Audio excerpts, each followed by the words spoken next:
আসসালামু আলাইকুম, back to my channel শাশুড়ি বউ জুটির মধ্যে সবাইকে স্বাগতম। সকালবেলা ঘুম থেকে উঠেই ছেলেকে পড়তে বসাইছি, আর প্রতিদিনের রুটিন। আর এই যে মেয়ে তো ব্রাশ করতেছে, মেয়েও পড়তে বসবে, আর ছেলেকে ব্রাশ করে মুখ হাত ধোয়া বলতেছে এখন পড়াশোনা করো, আর পড়া মুখস্থ করতে হবে স্যারের পড়াগুলো। তারপরে এই যে আমি গতকালকে তরকারি কদু দিয়ে মাছ দিয়ে রান্না করছিলাম, সেগুলো গরম দিতেছি, কদু ছিলকা দিয়ে ডিম ভাজি সেটাও। আর এই যে আমার পানি, এটাও গরম করলাম, ওটা খাবো এখন আমি।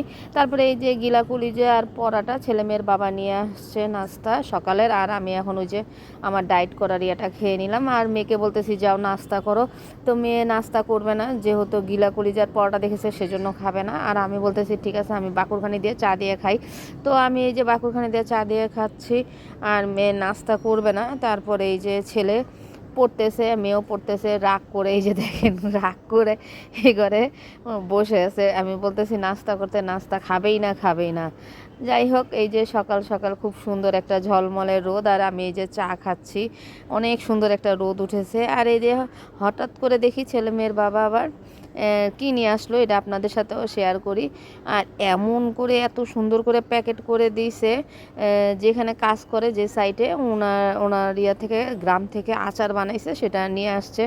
এত সুন্দর করে প্যাকেট করে দিছে আমের আচার। যাই হোক, আমের আচার খেতে অনেক মজা। তারপরে এই যে ঘর বাড়ি গুছাচ্ছি, গতকালকে তরকারি আছে সেজন্য আজকে রান্না বান্না নাই। তারপরে দুই ঘর সুন্দর করে গুছিয়ে নিলাম, আর হঠাৎ দেখি মেঘলা হয়ে আছে, বৃষ্টি পড়তে পারে। আর এই যে আমার ছেলে টাকাগুলো, এতগুলো টাকা আমার ছেলের সবগুলো ভিজে গেছে, প্যান্টের পকেটে ছিল, গোসল করতে গেছে ভিজে গেছে। আর এই যে এটার মধ্যে আমি ওই যে উসনি ভিজাইছি, যেগুলো হাত মুছি সেগুলো সিদ্ধ করে ধুই। আর এই যে এখানে ছেলে মেয়েকে খাবার দিয়ে দিলাম, গোসল করে চলে আসলাম, সব কিছু ধুয়ে ধায়ে। আর এই যে এখন ওরা কোচিংয়ে যাবে, মেয়ে আর মেয়ের বান্ধবী। এই যে খালা শাশুড়ি আম্মাকে বলতেছে তোমাকে অনেক সুন্দর লাগতেছে, খালা শাশুড়ি আম্মাকে আসলেই সুন্দর লাগে মাশাআল্লাহ। তারপরে এই যে দুইজন, একজন তো রেডি হয়ে আছে, আরেকজনও রেডি হয়ে গেল, তা দুই বান্ধবী মিলে চলে যাচ্ছে কোচিংয়ে। তাই আমি বলতেছি যাও ঠিক মতো পড়াশোনা করবা, প্রতিদিনের কথা মারা যেভাবে বলে সেভাবেই আমি বলি, আর ঠিক মতো বাসায় আসবা।